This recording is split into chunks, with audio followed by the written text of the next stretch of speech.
আল্লাহর হাবিবের স্ত্রী আম্মা জান আয়েশার কাছে এসে হযরত আবু বকর বলে, মা তুমি তো আমার মা, তোমার কাছে আমি একটা আবদার করতে চাই। আমি আল্লাহর হাবিবের বন্ধু ছিলাম, সুখের দিনেরও সাথী ছিলাম, দুঃখের দিনেরও সাথী ছিলাম। অতএব আমার মনে বড় আশা, মনে বড় চাওয়া, আমি আল্লাহর হাবিব যেই ঘরের মধ্যে ইন্তেকাল হয়েছে, তুমি যেই ঘরের মধ্যে অবস্থান করো, ওই ঘরেই নবীজির পাশে আমি আবু বকর মারা গেলে একটু কবরের জায়গা দিবা নাকি বলো? সুবহানাল্লাহ বলবেন না? আল্লাহ রাব্বুল আলামিন বলেন, হে মুমিনগণ, তোমরা নবীর কণ্ঠের উপরে কণ্ঠ তুলে কথা বলবা না। তার মানে আল্লাহর হাবিব সাল্লাল্লাহু আলাইহি ওয়াসাল্লামের কণ্ঠের আওয়াজের চাইতে আওয়াজ বেশি করা যাবে না। যদি করো তাহলে আমি আল্লাহ তোমাদের জীবনের সমস্ত আমলগুলোকে বরবাদ করে দিব। আল্লাহু আকবার। আজকে আমরা সূরাতুল হুজরাত থেকে কথা শুনবো ইনশাআল্লাহ। এই সূরাতুল হুজরাত সূরাটি মাদানী সূরা। এই সূরাতে মোট আয়াত আছে 18টি। এটার আরেকটা নাম হচ্ছে সূরা আখলাক। মানে এই সূরাটি আমাদেরকে শিষ্টাচার শিক্ষা দেয়, আখলাক শিক্ষা দেয়, আদব শিক্ষা দেয়, যে কারণে এই সূরাতুল হুজরাতকে সূরাতুল আখলাকও বলা হয়। এখন আসেন, হুজরাত শব্দটি আসছে এই সূরার ভিতরে হুজরা শব্দ থেকে। হুজরা শব্দের অর্থ হচ্ছে কামরা, ইংরেজিতে বলা হয় চেম্বার, আমরা বাংলাতে ছোট ঘর বুঝি। হুজরা শব্দের অর্থ চেম্বার, কামরা অথবা ছোট ঘর। আমাদের সমাজে কিন্তু অনেকেই বলে ইমাম সাহেবের হুজরা, বলে না? তার মানে ইমাম সাহেবের ছোট ঘর, খতিব সাহেবের হুজরা, ছোট্ট একটা ঘরকেই হুজরা বলা হয়। মসজিদে নববীর পাশেই অনেকগুলো ছোট ছোট কামরা ছিল, ছোট ছোট হুজরা ছিল, ঘর ছিল। এই ঘরগুলোর মধ্যে 9টা ঘরে নবীজির 9 জন স্ত্রী বসবাস করতেন। এই 9টা ঘরের মধ্যে মসজিদে নববীর রিয়াজুল জান্নার একদম নিকটে ছোট্ট একটা ঘর আছে, কামরা আছে, যেই কামরায়, যেই হুজরার মধ্যে আম্মা জান আয়েশা রাদিয়াল্লাহু তাআলা আনহা তিনি বসবাস করতেন। আম্মা জান আয়েশা রাদিয়াল্লাহু তাআলা আনহা যেই ঘরে বসবাস করতেন, এই ঘরেই আল্লাহর হাবিব সাল্লাল্লাহু আলাইহি সাল্লামের ইন্তেকালের পর দাফন হয়েছে। এই ঘরে আল্লাহর হাবিব সাল্লাল্লাহু আলাইহি সাল্লামের কবর হয়েছে। রাসূল সাল্লাল্লাহু আলাইহি সাল্লাম ওই ঘরেই ঘুমিয়ে আছেন। সুবহানাল্লাহ বলেন। প্রিয় মুসল্লি কেরাম, এই ঘরের মধ্যে অসংখ্যবার জিবরাইল আমিন আগমন করেছে। এই ঘরের মধ্যেই আল্লাহর হাবিব সাল্লাল্লাহু আলাইহি সাল্লাম আম্মা জান আয়েশার সাথে সময় কাটাতেন, থাকতেন। এই ঘরে আল্লাহর হাবিবের ইন্তেকাল হয়েছে এবং নবীদের রেওয়াজ নীতি অনুযায়ী যে ঘরে নবীদের যে জায়গায় ইন্তেকাল হয় ওই জায়গায় কবর দিতে হয়, দাফন করতে হয়। আল্লাহর হাবিব সাল্লাল্লাহু আলাইহি ওয়াসাল্লাম নবী আল্লাহর কবর দাফন ওই ঘরের মধ্যেই হয়েছে। আয়েশা রাদিয়াল্লাহু তাআলা আনহা যেই ঘরে থাকতেন ওই ঘরে। প্রিয় ভাইরা, এই ঘরের অনেক স্মৃতি আছে, এই হুজরার, এই কামরার অনেক স্মৃতি আছেন। আম্মা আয়েশা রাদিয়াল্লাহু তাআলা আনহা তিনি বলেন, রাসূল সাল্লাল্লাহু আলাইহি সাল্লাম প্রত্যেক বিবির কাছেই পর্যায়ক্রমে যাইতেন, কিন্তু প্রত্যেক দিন আল্লাহর হাবিব সাল্লাল্লাহু আলাইহি সাল্লাম তার একমাত্র কুমারী স্ত্রী, কম বয়সী স্ত্রী উম্মাহাতুল মুমিনিন হযরত আয়েশা রাদিয়াল্লাহু তাআলা আনহা, ওনার কাছে, ওনাকে একটু বেশি মহব্বত করতেন, ওনার কাছে একটু বেশি আসতেন। প্রত্যেক দিন আল্লাহর হাবিব সাল্লাল্লাহু আলাইহি ওয়াসাল্লাম আম্মা জান আয়েশা রাদিয়াল্লাহু তাআলা আনহার ঘরে এশার সালাতের পরে, এশার সালাত আদায় করে আসতেন। সুবহানাল্লাহ। আম্মা জান আয়েশা রাদিয়াল্লাহু তাআলা আনহা তিনি বলেন, বৃষ্টি আসার জন্য, বৃষ্টির অপেক্ষায়, বৃষ্টির আগমনের অপেক্ষায় চাতক পাখি যেমন বৃষ্টির পানে আসমানের দিকে চেয়ে থাকে, আমি আয়েশা প্রত্যেকটা দিন এশার পরে আল্লাহর হাবিব আমার কামরায় আসবে, আল্লাহর হাবিবের অপেক্ষায় চাতক পাখির ন্যায় এশার নামাজের পরে তাকায়া থাকতাম। সুবহানাল্লাহ। প্রত্যেক দিন আমি আল্লাহর হাবিবের আগমনের জন্য এশার নামাজের পরে চাতক পাখির ন্যায় তাকায়া থাকতাম। সুবহানাল্লাহ বলেন। আমার প্রিয় ভাইয়েরা, এই ঘরের মধ্যেই আল্লাহর হাবিব সাল্লাল্লাহু আলাইহি ওয়াসাল্লামের ইন্তেকাল হয়েছে, এই ঘরের মধ্যেই দাফন হয়েছে। হযরত আবু বকর এসে আম্মা জান আয়েশাকে বলছে, মা যদিও তুমি আমার মেয়ে, কিন্তু ঈমানের দিক থেকে তুমি আমার মা, কারণ নবীগণের স্ত্রীরা আমরা সব উম্মতের জন্য মা। কথা বলেন ঠিক কিনা? প্রিয় ভাইরা আমার, আল্লাহর হাবিবের স্ত্রী আম্মা জান আয়েশার কাছে এসে হযরত আবু বকর বলে, মা তুমি তো আমার মা, তোমার কাছে আমি একটা আবদার করতে চাই। আমি আল্লাহর হাবিবের বন্ধু ছিলাম, সুখের দিনেরও সাথী ছিলাম, দুঃখের দিনেরও সাথী ছিলাম।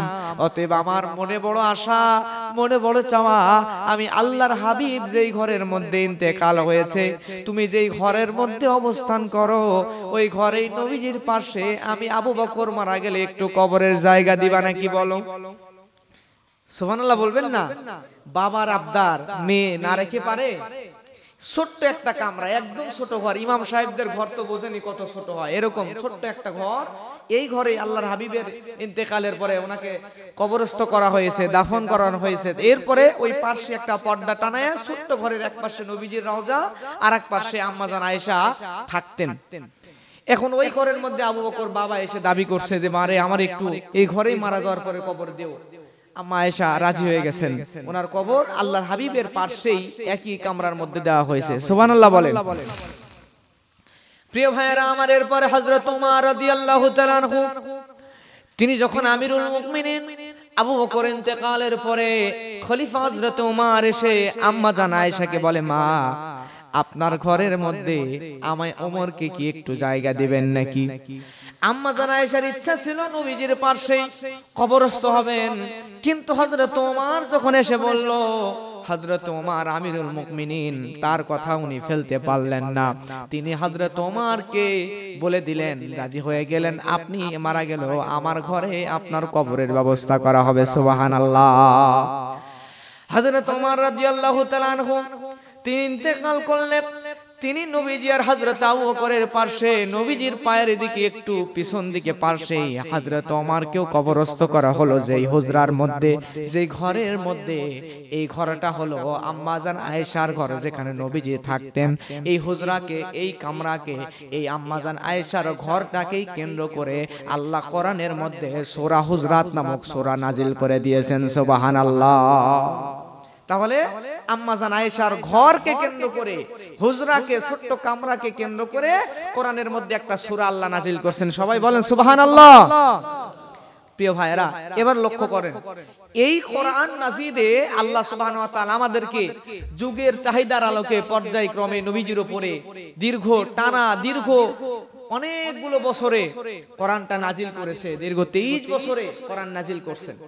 এই সময়ের মধ্যে আল্লাহর হাবিব সাল্লাল্লাহু আলাইহি ওয়াসাল্লামের মাদানী জীবনে নবী যখন ওই ঘরে থাকতেন, ওই ঘরের মধ্যে হুজরার মধ্যে থাকতে, ওই হুজরাকে কেন্দ্র করে আল্লাহ সূরা হুজরাত নাজিল করলেন। আর এই কোরআনের মধ্যে অনেক আদব কায়দা শিষ্টাচার আল্লাহ আমাদেরকে শিখাইছেন, কিন্তু একমাত্র সূরা এই সূরাতুল হুজরাত, যেই সূরার মধ্যে পর্যায়ক্রমে সামাজিক বিধিবিধান, সমাজে শান্তি আনার জন্য মানুষদের আদব কায়দা, আচার আচরণ, শিষ্টাচার সবচাইতে বেশি যে সূরার মধ্যে আল্লাহ শিক্ষা দিয়েছেন, এই সূরার নাম হচ্ছে সূরাতুল হুজরাত। সুবহানাল্লাহ বলেন। আমার ভাইয়েরা লক্ষ্য করেন, আমরা মোটামুটি এই সূরার মধ্যে 10টা সমাজকে সুন্দর করতে, সমাজকে শান্তিপূর্ণ করতে এমন 10টা আদব কায়দা শিষ্টাচার আল্লাহ এই সূরার মধ্যে নাজিল করে দিয়েছেন। এই 10টা আমরা পর্যায়ক্রমে জানবো। এক নাম্বার নির্দেশনা, সমাজকে সুন্দর করতে হলে যে নির্দেশনা মানতে হবে, আল্লাহ রাব্বুল আলামিন সূরা হুজরাতের 1 নম্বর আয়াতের মধ্যে বলেন, ইয়া আইয়ুহাল্লাযীনা আমানু লা তুকদ্দিমু বাইনা ইয়াদাইল্লাহি ওয়া রাসূলিহি। আল্লাহ রাব্বুল আলামিন বলেন, হে মুমিনগণ, আল্লাহ এবং তার রাসূলের সামনে তোমরা অগ্রগামী হয়ো না। সুবহানাল্লাহ বলেন। তার মানে আল্লাহ বুঝাচ্ছেন, হে মুমিনগণ, আমি আল্লাহ এবং আমার রাসূলের সামনে তোমরা অগ্রগামী হয়ো না। সামনে কি হয়ো না? অগ্রগামী হয়ো না। কেন হয়ো না?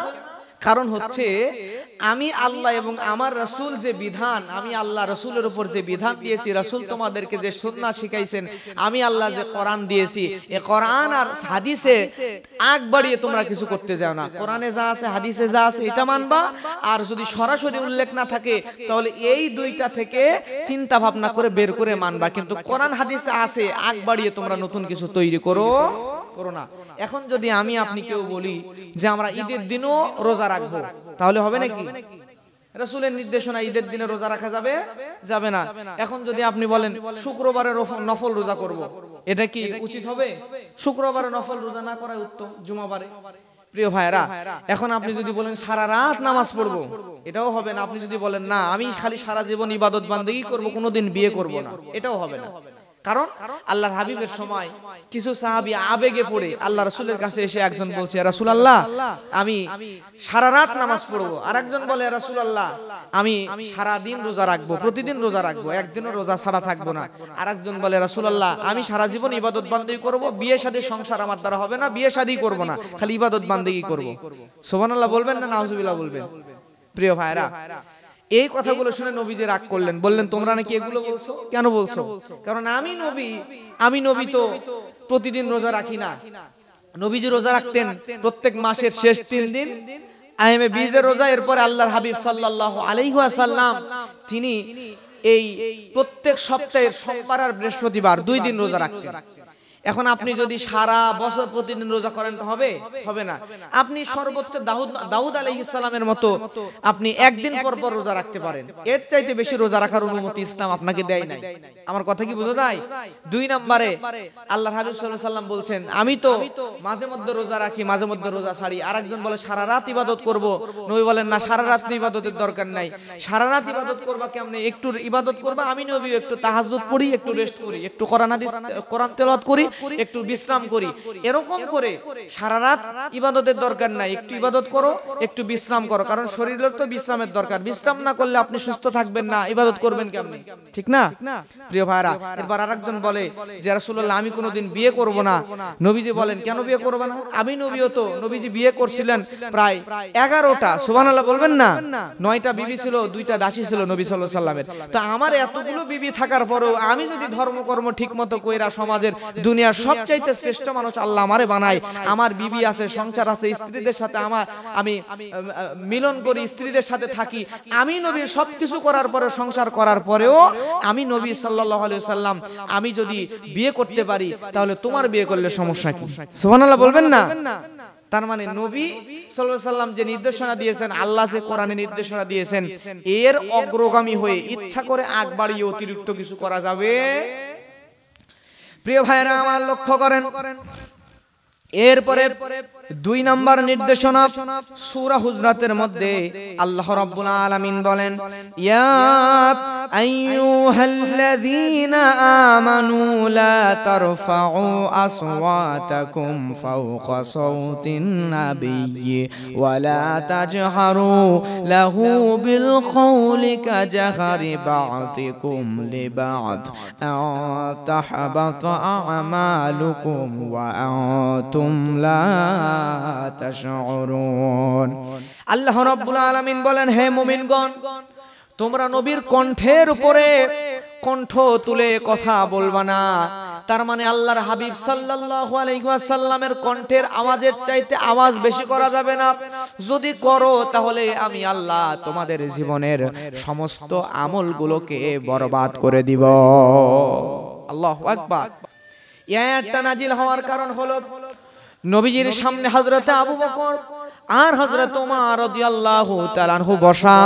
তাদের সামনে বনি তামিম গোত্রের একজন লোক এসে বলে, ইয়া রাসূলুল্লাহ আপনার কাছে আমরা একজন নেতা চাই, আমাদের মধ্যে থেকে একজন আপনি নেতা বানায়া দেন।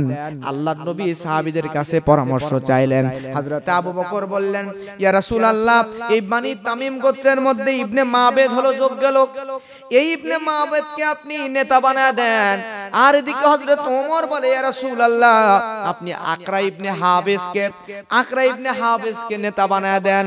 এই দুইজন কথা বলতে বলতে একটা পর্যায়ে হযরত ওমর আর আবু বকরের তর্ক শুরু হয়ে গেছে। নবীজির কথার দিকে তারা গুরুত্ব দেন নাই। নবীজির কথার আওয়াজের চাইতে তাদের আওয়াজ একটু উঁচু হয়ে যাওয়ার কারণে আল্লাহ কোরআনে আয়াত নাজিল করে জানায় দেয়, তো দুনিয়ার ইমানদারেরা নবী যখন কথা বলবে, নবীর কথার আওয়াজের চাইতে বেশি আওয়াজ যদি তোমাদের কণ্ঠ দিয়ে বের হয়, তোমাদের আমল আমি আল্লাহ বরবাদ করে দিব, সব আমল নিষ্ফল করে দিব।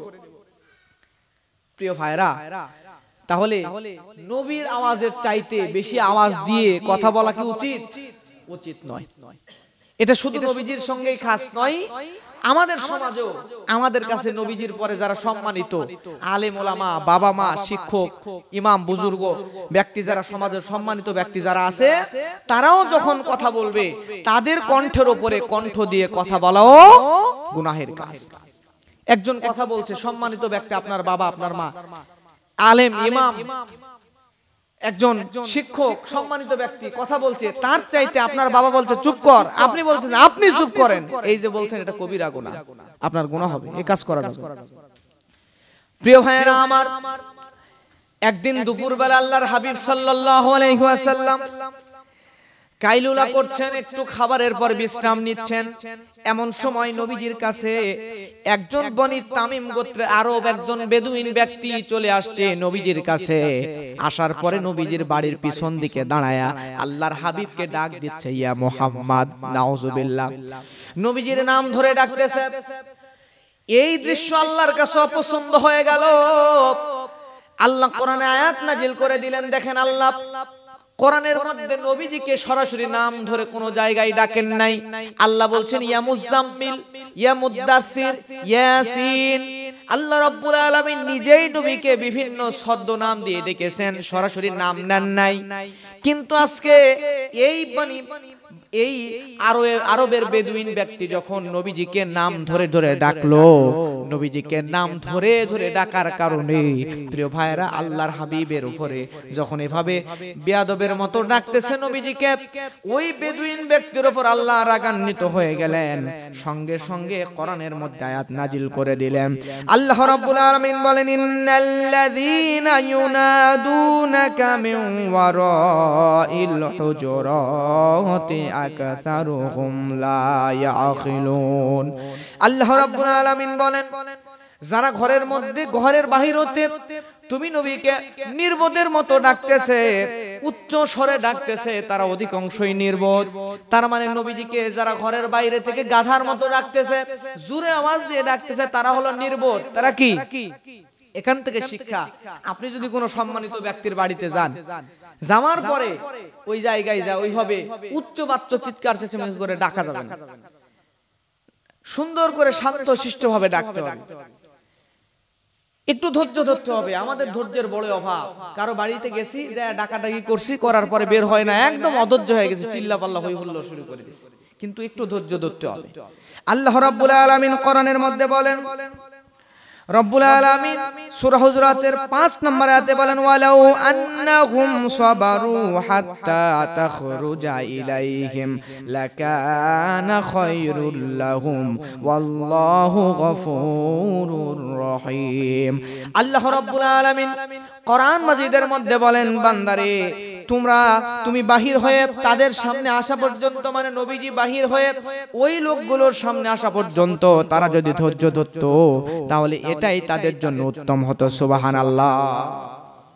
এক মানুষের বাড়িতে গেছেন, এক হুজুরের বাড়িতে গেছেন, কোন এক প্রয়োজনে যাওয়ার পরে উচ্চ বাচ্চ করে চিৎকার দিয়ে ডাকতেছেন। তো মানুষ তো সবাই, যার বাসায় গেছেন সেও তো একজন মানুষ, তার তো প্রয়োজন থাকতে পারে, গোসলের প্রয়োজন হতে পারে, ওযুর প্রয়োজন হতে পারে, রেডি হওয়ার প্রয়োজন হতে পারে। একটু ধৈর্য ধরেন, একটু আস্তে ধীরে সুস্থে ডেকে, সম্মানের সাথে ডেকে একটু ধৈর্য ধরেন, বাইরে হওয়া পর্যন্ত একটু অপেক্ষা করেন, এটাই আপনার জন্য মঙ্গল। সুবহানাল্লাহ বলেন।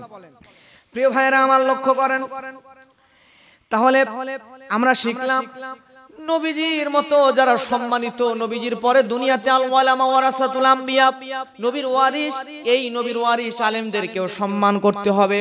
নবীজির উপরে যেমন আওয়াজ দেওয়া ঠিক নয়, হারাম, এই আলেমদের উপরে আওয়াজ দেওয়া, জোরে কথা বলা উচিত নয়। পিতামাতা, শিক্ষক, বুজুর্গ ব্যক্তিদের উপরে আওয়াজ দিয়ে কথা বলা উচিত নয়। আমার ভাইয়েরা লক্ষ্য করেন,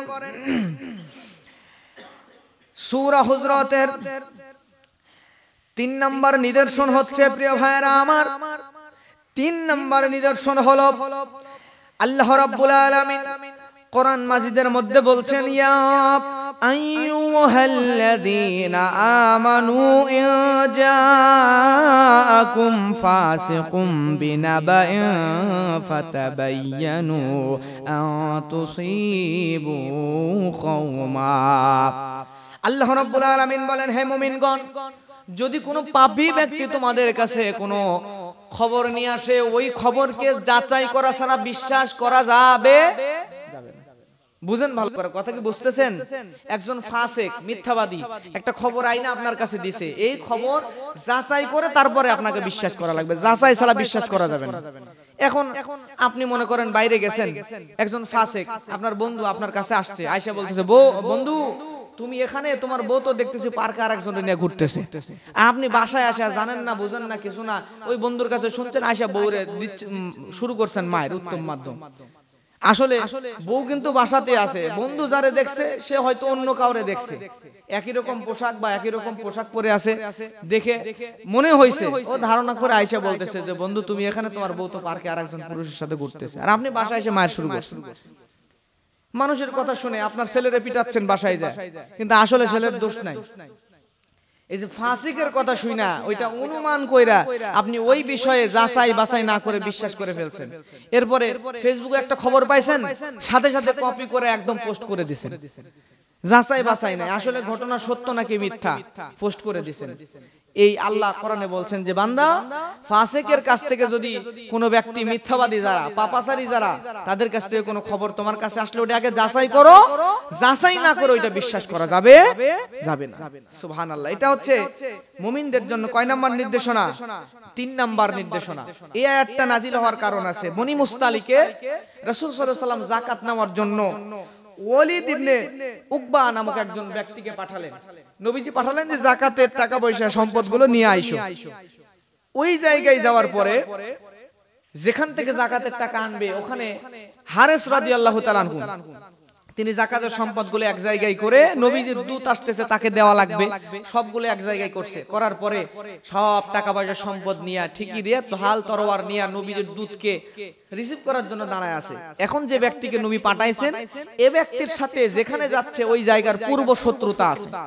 পূর্ব শত্রুতার কারণে এ ব্যক্তি মনে মনে চিন্তা করছে যে ঢাল তলোয়ার নিয়ে দাঁড়ায় আছে, আমার সাথে তো পূর্ব শত্রুতা, তার মানে গেলে মনে হয় আমারে ওরা হত্যা করবে।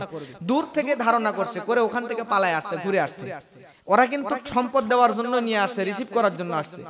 এখন পালায় এসে নবীর কাছে মিথ্যা সংবাদ দিচ্ছে। নবীকে বলছে, রাসূলুল্লাহ, ওই হারেস রাদিয়াল্লাহু তাআলা আনহু বনি মুস্তালিকের যেখানে আমারে পাঠাইছিলেন, ওই ব্যক্তিরা মুরতাদ হয়ে গেছে, ইসলাম ত্যাগ করে মুরতাদ হয়ে গেছে, এবং তারা আমার কাছে আসছে, আমাকে হত্যা করার জন্য উদ্যত হয়েছিল। যেহেতু হত্যা করতে আসছে, তাই আমি তাদের কাছে আর যাই নাই, সম্পদগুলো সব রাইখে আমি পালায় আসছি, কিছু নিয়ে আসি না। নাউজুবিল্লাহ বলবেন না? নবীজি খবর শুনে বিশ্বাস করে ফেলছেন, রাগান্বিত হয়ে গেছেন, কি আমার দূতকে মারার জন্য, হত্যা করার জন্য উদ্যত হয়ে গেছে। খালিদ বিন ওয়ালিদ কোথায়? সৈন্য নিয়ে রেডি হয়ে যাও, বনি মুস্তালিকে অভিযান চালানো লাগবে। এখন 1200 সৈন্য যদি পাঠায় দেয় বনি মুস্তালিকে, তাদেরকে যা ধরেন হত্যা করে ফেলতেছে। এখন যে লোক গেছে, ও কি সত্য খবর দিচ্ছে নাকি ঘুরে এসে মিথ্যা কথা বলতেছে? কথা বলেন, সত্য না মিথ্যা? মিথ্যা কথা বলতেছে। নবীজি সাল্লাল্লাহু আলাইহি সাল্লাম এবার তিনি যাচাই না কইরাই যখন এরকম করে সৈন্য পাঠানোর জন্য চিন্তা ভাবনা করে সৈন্যদেরকে বলে ফেলেছে পাঠায় ফেলবেন, এমন সময় আল্লাহ কোরআনের আয়াত নাজিল করে দিয়ে বলছেন, নবী, কোন পাপাচারী ব্যক্তি যখন আপনার কাছে কোনো খবর নিয়ে আসে, ওইটা যাচাই বাছাই করা ছাড়া আপনি বিশ্বাস করবেন না। সুবহানাল্লাহ বলেন। এখান থেকে আমরাও শিখলাম, কি শিখলাম? যাচাই বাছাই ছাড়া যে কোনো কেউ আয়েশা কিছু বললেই ওটা বিশ্বাস করে নেওয়া যাবে না। প্রিয় ভাইরা আমার, লক্ষ্য করেন, এরপরে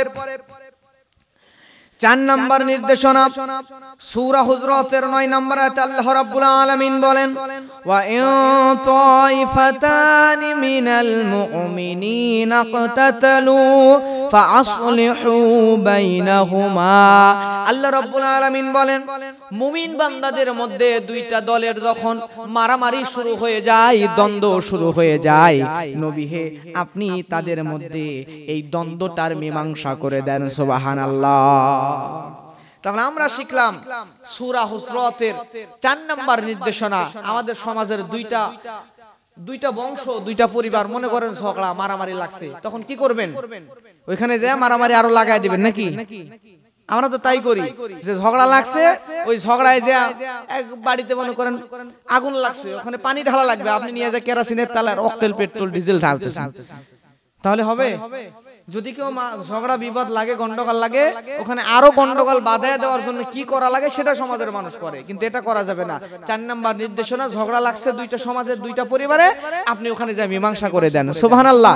কারণ আল্লাহর নবী বলছেন যে যদি কেউ, নবী বলেন আলা উখবিরুকুম বিআফদালা দারাজাতিম মিন সাদাকাতি ওয়া সিয়ামি ওয়াস সালাহ, সাহাবীদেরকে বলছেন সাহাবীরা আমি তোমাদেরকে সালাতের চাইতে, সাদাকার চাইতে, নামাজের চাইতে, রোজার চাইতে উত্তম কোন ভালো কাজ, বড় ভালো কাজ বলে দিব কি? সাহাবীরা বললেন ইয়া রাসূলুল্লাহ বলেন। হ্যাঁ বলেন।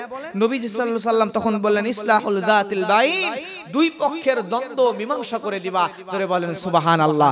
তার মানে দুই পক্ষ দ্বন্দ্ব লাগলে এই দ্বন্দ্ব মীমাংসা করে দেওয়া নামাজের চাইতে, রোজার চাইতে, সাদাকার চাইতে বড় নেকির কাজ, ভালো কাজ। সুবহানাল্লাহ বলেন। প্রিয় ভাইরা আমার, নবীজি আমার আউস আর খাজরাজ নামক দুইটা গোত্রের দীর্ঘদিন ধরে ঝগড়া বিবাদ চলতেছিল। আল্লাহর হাবিব সাল্লাল্লাহু আলাইহি ওয়াসাল্লাম মদিনায় যাওয়ার পরে এই দুই গোত্রের মীমাংসা করে দিলেন, দ্বন্দ্ব মিটায় দিলেন। তাদের সমস্ত দ্বন্দ্ব মিটায়া নবীজি তাদের মধ্যে ভ্রাতৃত্বের মেলবন্ধন করে দিলেন। সুবহানাল্লাহ। আল্লাহ রাব্বুল আলামিন কোরআন মাজিদের মধ্যে সুন্দর করে জানিয়ে দিচ্ছেন ইন্নামাল মুমিনুনা ইখওয়াতুন ফাআসলিহু বাইনা আখাওয়াইকুম ওয়াত্তাকুল্লাহা লাআল্লাকুম তুরহামুন। আল্লাহ রাব্বুল আলামিন কোরআন মাজিদের মধ্যে বলছেন মুমিনগণ পরস্পর ভাই, এই মুমিনগণ পরস্পর ভাই, সুতরাং তোমরা পরস্পরের মধ্যে শান্তি স্থাপন করো। আমরা মুমিনরা শিখলাম একজন আরেকজনের কি কথা বলেন, একজন মুমিন আরেকজন মুমিনের ভাই। সুবহানাল্লাহ। নবীজি যখন মদিনায় গেলেন, মদিনায় যখন আনসারী সাহাবীদের সামনে মুহাজির সাহাবীদেরকে নিয়ে আসা হলো, নবীজি আনসারী সাহাবীদেরকে বললেন ও আনসারী সাহাবীরা, এই মদিনার মুহাজির সাহাবীরা আজকে থেকে, মক্কার মুহাজির সাহাবীরা আজকে থেকে তোমাদের বন্ধু, তোমাদের ভাই। নবীজি যখন এই আনসারী সাহাবীরা মুহাজির সাহাবীদের ভ্রাতৃত্বের বন্ধন তৈরি করে দিলেন, সঙ্গে সঙ্গে মদিনার মুহাজির সাহাবীরা আল্লাহর হাবিবকে বললেন ও নবীজি আমার তো দুইটা বাড়ি আছে, দুইটা বাড়ির প্রয়োজন আমার হয় না, এজন্য আমার এই ভাইদের তো বাড়ি ঘর নাই, আমরা আনসারী সাহাবীর দুইটা বাড়ির মধ্য থেকে একটা বাড়ি আমি মুহাজির সাহাবীর জন্য দান করে দিলাম। সুবহানাল্লাহ। বাড়ি দিয়ে দিল। আরেকজন বলে ইয়া রাসূলুল্লাহ আমার তো দুইটা বাগান আছে, দুইটা বাগানের প্রয়োজন আমার নাই, দুইটা বাগানের মধ্য থেকে একটা বাগানকে আমি নবীজির এই সাহাবীর জন্য দান করে দিলাম। সুবহানাল্লাহ। শুধু তাই নয়, এমনও সাহাবী ছিল যারা মক্কা থেকে হিজরতের সময় স্ত্রীকে সাথে নিতে পারে নাই, সন্তানকে সাথে নিতে পারে নাই, কাফেরদের নির্যাতনের কারণে একা একা এক কাপড়ে বাড়ি থেকে চলে আসা লাগছে। আল্লাহর নবী তাদেরকে বোঝানোর পরে ওই মুহাজির সাহাবীদের জন্য যাদের বিবি নাই, সন্তান নাই, আনসারী সাহাবীদের মধ্যে একজন বলে ইয়া রাসূলুল্লাহ আমার তো 2 থেকে 3টা বিবি, একজনের 2টা বিবি, একজনের 3টা বিবি, ইয়া রাসূলুল্লাহ আমার তো 3টা বিবি আছে, আমার এই ভাইকে আমি আমার 3টা বিবিকে দেখাবো, আমার 3টা স্ত্রীকে দেখে যে স্ত্রীকে দেখতে সবচাইতে তার ভালো লাগবে, পছন্দ হবে, আমার ওই 3টা বিবির মধ্যে তার পছন্দনীয় ওই বিবিকে আমি তালাক দিয়ে দিব। ইদ্দত পালন করার পরে ওই বিবিকে আমার এই মুহাজির ভাই বিয়ে করে নিক। সুবহানাল্লাহ। সুবহানাল্লাহ, নিজের বউকে পর্যন্ত, দুইটা বউ আছে, একটাকে মুহাজির সাহাবীর জন্য, ভাইয়ের জন্য দিয়ে দিয়েছে। আইয়ুহাল্লাযীনা আমানু লা ইয়াসখারু কওমুম মিন কওমিন আসা আইয়াকুনু খায়রুম মিনহুম। আল্লাহ বলছেন বান্দারে, ও মুমিনেরা, তোমরা একজন পুরুষ যেন অপর পুরুষকে তুচ্ছ তাচ্ছিল্য না করো। কি না করো? কি না করো? তুচ্ছ তাচ্ছিল্য না করো। আমাদের সমাজে এই তুচ্ছ তাচ্ছিল্য করা, উপহাস করার সিস্টেম আছে না নাই? কালো মানুষ দেখলে কালোদেরকে কালু বলে আমাদের সমাজের মানুষরা তুচ্ছ তাচ্ছিল্য করে। খাটো হলে বেটো বলে তুচ্ছ তাচ্ছিল্য করে। পা না থাকলে ন্যাংড়া বলে, চোখ না থাকলে কানা বলে, একটু কম শুনলে ঠসা বলে। আছে না নাই? এই যে তুচ্ছ তাচ্ছিল্য করা, এই তুচ্ছ তাচ্ছিল্য করা যাবে না। এটা হচ্ছে সামাজিক 5 নাম্বার শিষ্টাচার। আল্লাহ রাব্বুল আলামিন কোরআন মাজিদে আমাদেরকে জানাচ্ছেন, বান্দা তোমরা তুচ্ছ তাচ্ছিল্য করো না, কারণ যাকে নিয়ে তাচ্ছিল্য করতেছো সে তো তোমার চাইতে আমি আল্লাহর কাছে বেশি প্রিয় হতে পারে। সুবহানাল্লাহ। প্রিয় ভাইয়েরা আমার, লক্ষ্য করেন কেন তুচ্ছ তাচ্ছিল্য করা যাবে না? কারণ হলো, প্রিয় ভাইয়েরা আমার, এটা বড় একটা গুনাহ। আব্দুল্লাহ ইবনে মাসউদ রাদিয়াল্লাহু তাআলা আনহু, তিনি মেসওয়াক নেওয়ার জন্য একদিন গাছের উপরে উঠছেন। গাছের উপর ওঠার পরে সাহাবীরা লুঙ্গি একটু সরে তার 2টা পা বের হয়ে গেছে। 2টা পা আব্দুল্লাহ ইবনে মাসউদের একটু চিকন ছিল। এই চিকন পা দেখার কারণে সাহাবীরা হাসাহাসি করতেছে, একটু হাসি ঠাট্টা করতেছে, তুচ্ছ তাচ্ছিল্যর মতো করে যখন ঠাট্টা করছে। নবী এই দৃশ্য দেখলেন, দেখার পরে সাহাবীদেরকে বলেন, ও আমার সাহাবীরা, তোমরা কেন হাসাহাসি করতেছো, ঠাট্টা করতেছো? সাহাবীরা বলে, ইয়া রাসূলুল্লাহ, ওই যে দেখেন আব্দুল্লাহ ইবনে মাসউদের পা কেমন চিকন চিকন দেখা যায়। আল্লাহর হাবিব এত রাগান্বিত হয়ে গেলেন, সঙ্গে সঙ্গে সাহাবীদেরকে বলছেন, ও সাহাবীরা, লাহুমাস খালু ফিল মিজানি মিন উহুদ, তোমরা যেই পা দেখে আব্দুল্লাহ ইবনে মাসউদের যেই পাকে চিকন দেখে, ছোট দেখে হাসাহাসি করতেছো, জেনে নাও এই 2টা পা কিয়ামতের দিনে যদি মিজানের পাল্লায় রাখা হয়, তাহলে ওই মিজানের পাল্লার উপরে অপর দিকে উহুদ পাহাড় রাখা হলেও উহুদ পাহাড়ের চাইতে আব্দুল্লাহ ইবনে মাসউদের 2টা পায়ের ওজন আল্লাহর কাছে বেশি হয়ে যাবে। সুবহানাল্লাহ। প্রিয় ভাইয়েরা আমার, তাহলে মানুষকে তুচ্ছ তাচ্ছিল্য করা যাবে না। যাকে নিয়ে তুচ্ছ তাচ্ছিল্য করবেন সে আপনার চেয়ে উত্তম হতে পারে। 6 নম্বর কোরআনের নির্দেশনা, সূরা হুজরাতের মধ্যে আল্লাহ বলেন, ওয়ালা তালমিজু আনফুসাকুম, তোমরা একজন অপরজনকে দোষারোপ করো না। সমাজে দোষারোপ করার অভ্যাস আছে না নাই? ওই যে আলোচনা করছিলাম, ওয়াইলুল লিকুল্লি হুমাযাতিল লুমাযা আল্লাযী জামাআ মালাও ওয়া আদ্দাদা। কিছুদিন আগেই সূরা হুমাযার আলোচনা করলাম। সামনে নিন্দা করে, প্রকাশ্যে নিন্দা করে, কিন্তু দোষারোপ করা যাবে না। দোষারোপ করাটাও কবিরা গুনাহ। একজন মানুষের দোষ ত্রুটি থাকলে সে আল্লাহর কাছে তওবা করে ক্ষমা পেয়ে যেতে পারে, কিন্তু আপনি দোষারোপ করার কারণে আপনি জাহান্নামে যাওয়া লাগবে। এজন্য অন্যের সমালোচনা বাদ দিয়া নিজের আত্মসমালোচনা করতে হবে। কথা কন ঠিক কিনা? নিজের আত্মসমালোচনা করবেন, অন্যের সমালোচনা বাদ দেন। আলোচনা আত্মসমালোচনা, সমালোচনা করবেন না, নিজের সমালোচনা করবেন, অন্যের নয়, ইনশাআল্লাহ।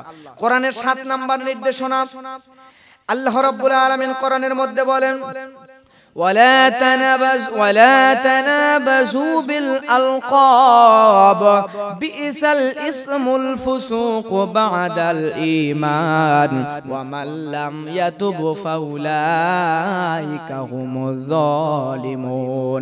আল্লাহ রাব্বুল আলামিন কোরআন মাজিদের মধ্যে বলেন, বান্দারে তোমরা একজন আর একজনকে নাম বিকৃত করে কষ্ট দিবা না। কারণ হলো ঈমানের পরেই নাম বিকৃত করা, মন্দ নাম হলো সবচাইতে খারাপ মন্দ। জোরে বলেন আল্লাহু আকবার। কারণ নাম বিকৃত করা যাবে। একজনের নাম আক্কাস, আপনি বলছেন আক্কাইসা, আছে না? আছে না? এরকম করে না?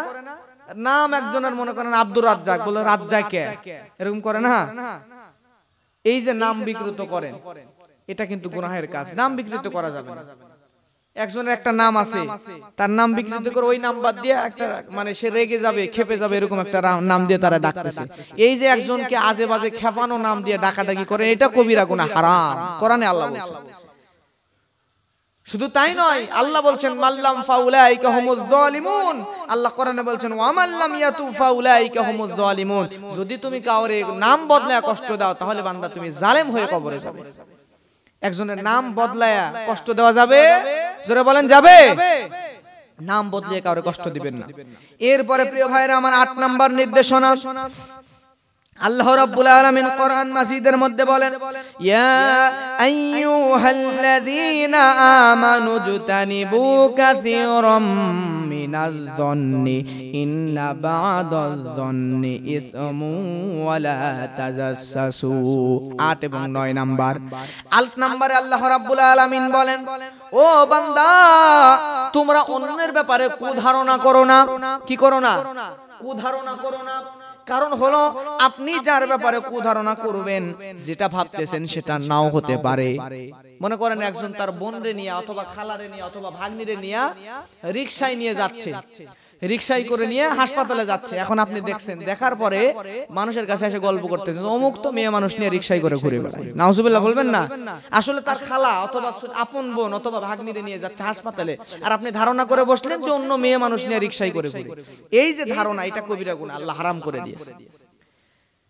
এরপরে ওয়ালা তাজাসসু, আল্লাহ বলছেন গোয়েন্দাগিরি করো না। কি করো না? গোয়েন্দাগিরি করো না। এখন একজনের বাড়িতে আপনি উকিঝুঁকি করতেছেন জানালা দিয়া দরজা দিয়া, এই কাজটা করা যাবে না। একজনের ব্যক্তিগত বিষয় নিয়ে বেশি খুঁটাখুটি করা যাবে না। একজনের বাচ্চা হয় না, আপনি ওর কাছে যা বলছেন ভাই বাচ্চা হয় না, কার সমস্যা? আপনার সমস্যা না ভাবির সমস্যা? আছে না এরকম? আছে না? ওর সমস্যা হোক আর ভাবির সমস্যা, তোর কি সমস্যা? এত জিজ্ঞেস করার দরকার কি? এই যে খোঁটাখুটি করা, এই অভ্যাসটা ত্যাগ করতে হবে। এই গোয়েন্দাগিরি করা এটাও হারাম, কবিরা গুনাহ, আল্লাহ কোরআন নিষেধ করেছেন। এরপরে আমাদের সমাজে বিয়ে করার পরে একজন গাড়ি কিনছে, মোটরসাইকেল কিনছে। এখন সমাজের ধারণা, লোকজন বলে ওইটা শ্বশুরে দিছে। কে দিছে? শ্বশুরে দিছে। এই যে ধারণা, এই ধারণা করাটাই হারাম, কবিরা গুনাহ।